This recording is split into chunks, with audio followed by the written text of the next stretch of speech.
So I got this this agreement today, this agreement from my hospital, Weill Cornell Medicine. It's called the Bariatric Long-Term Agreement, and it's kind of like a contract. And it says, I understand that I will need to take vitamin mineral supplements, which may not be covered by my insurance for the rest of my life. Make follow-up appointments with my doctor and nutritionist. I understand that it's my responsibility to arrange follow-up appointments to review routine post-operative blood work. I also understand that if I do not follow up or am not taking my supplements daily, I will be putting myself at risk for developing serious health problems such as anemia, bone fractures, vitamin deficiencies. I also understand that I am being advised to avoid pregnancy for 2 years after surgery. I will try my best to follow the advice that is given to me and be active so that I will have the best chance possible of successfully losing weight and maintaining a healthier body weight. And it has me sign and date. So I've printed that out. The best part of this program at Cornell is this type of stuff. Regarding nutrition, in my little introduction video, if you watched that, I did mention how important it is that I do this the right way. I don't want to lose my hair. I don't want to lose muscle mass. I don't want any more issues that I'm already having. Right now I suffer from major inflammation. I have to wear double wrist braces in both of my hands every night to go to sleep because I have severe carpal tunnel in both of my hands. I also have very bad arthritis in all of my knuckles. My inflammation, I'm sure, is also triggered by my diet. I don't have an autoimmune disease that has been defined or diagnosed professionally. I have noticed with proper diet that my inflammation goes down substantially. So I'm definitely hoping from this vertical sleeve surgery that that happens as well. Regarding vitamins and supplements and so forth, I was advised by my medical team to buy a couple of things. One of those is getting on a calcium supplement. And it's funny, I was diagnosed with thyroid cancer when I was 22. I'm now almost 45. And one of the things that I was told by my endocrinologist was to start taking a calcium supplement, which I never did. He told me this to prevent bone loss, and I've taken all types of supplements over the years, all types of like new, cool, trendy mixes of vitamins and things, and spent thousands of dollars, but for whatever reason I never incorporated calcium, even though I had constant reminders until now, because, you know, I'm taking this surgery so seriously. But anyway, so regarding the calcium supplements, so one of the things that I'm learning through this is all of my vitamins have to be crushed if they are bigger than the size of a button. So that sucks. Thinking of eating crushed up vitamins sounds horrible. One of the things though that I was told I would be able to do is buy these calcium citrate chewy supplements. They're soft chews, they're sugar-free. I got these on Amazon. They're 15 calories. You take one a day. They've got a couple carbs in it, whatever. But these were recommended to me from my medical team.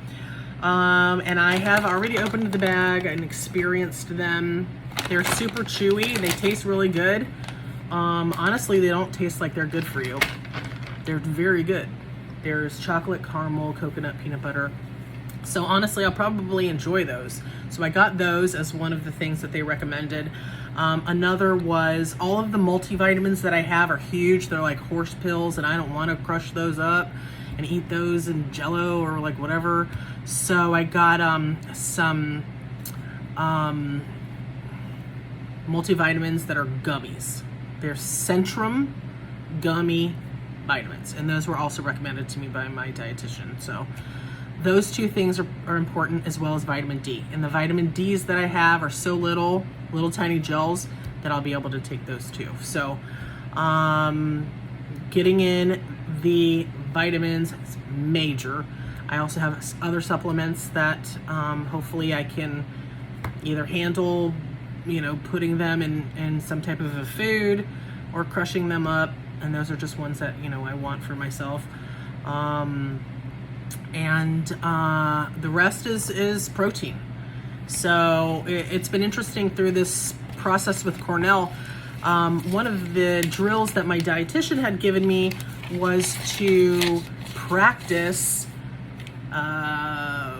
keeping a food log and practice the new diet and counting grams of protein. So not only was she checking of whether or not I was eating the right foods when I get to this particular stage, which is the pureed foods stage, not the liquid stage, the pureed foods stage, but also getting the protein grams.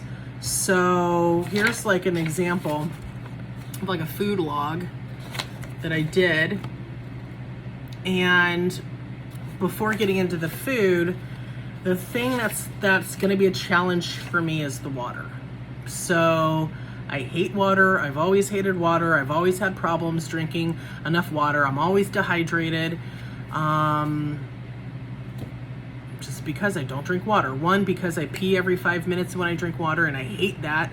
But the other is just because it's water. It's not that fun. It's just water. That's a starving cat you can hear in the background. Apparently he's starving. So on this new diet, on this new way of life, you're aiming for 8 8-ounce glasses of liquids a day on a stomach that's the size of like a banana. So in order to do that, as I've been taught, you have to sip water all day. So, yeah, I don't want to get dehydrated and get like super sick. So that's something that I've been practicing doing, is like sipping water all day. I've got like a major big Yeti, and you can put a water enhancer in it, which has helped me, like the sugar-free water enhancers that you get that you squirt in. I use them to get my kids to drink more water. So I got a couple water enhancers, and I fill up, my Yeti twice a day and just sip it all day long. So I've been practicing doing that.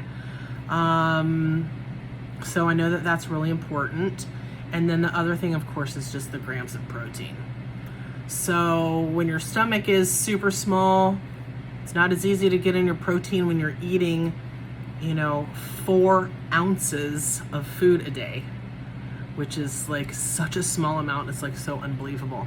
So, I see on the blog some people like, oh, I got to the pureed food stage, I'm gonna eat mashed potatoes. And I'm just like, great that you are enjoying mashed potatoes again, but there's absolutely no nutritional value in mashed potatoes for you to keep up your protein grams. So unless you're adding some unflavored protein powder to your mashed potatoes, I don't know that I would, waste that one super important meal on something that's just so void of nutritional value.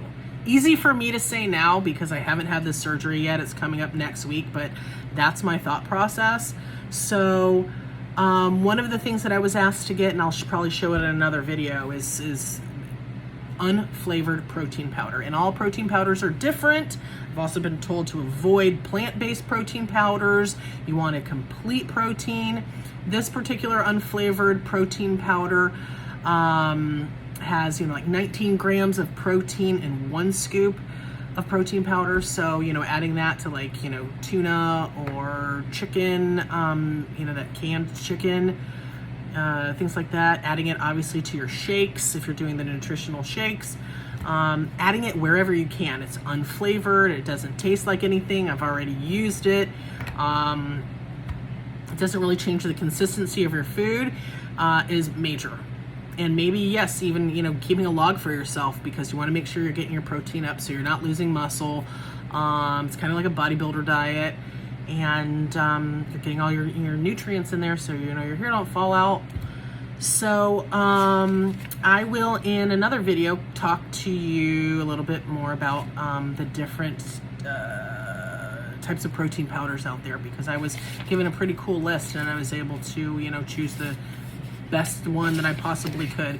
So, you know, one of the things that I'm learning about this diet is, you know, some of these things that you're, you know, purchasing can be expensive. So maybe if it's something you're considering, or your surgery is a couple months down the line, start buying this stuff now, because it's, you know, one of these protein powders that I bought, I think it was like $50 or $60, and that's a lot of money. I mean, it's a lot less money than the money I spend on booze and, you know, gourmet foods and, you know, just foods in general, or Postmates. So I think, you know, in the long run, I'm probably going to save a ton of money once I get on this, you know, new diet. But thinking about the cost of, you know, some of these things, you know, that you have to buy, like these, you know, gummies and calcium supplements and stuff like that, you know, it is a little expensive. So, you know, definitely start, you know, saving your money for wrapping your head around, you know, having this stuff in your new budget.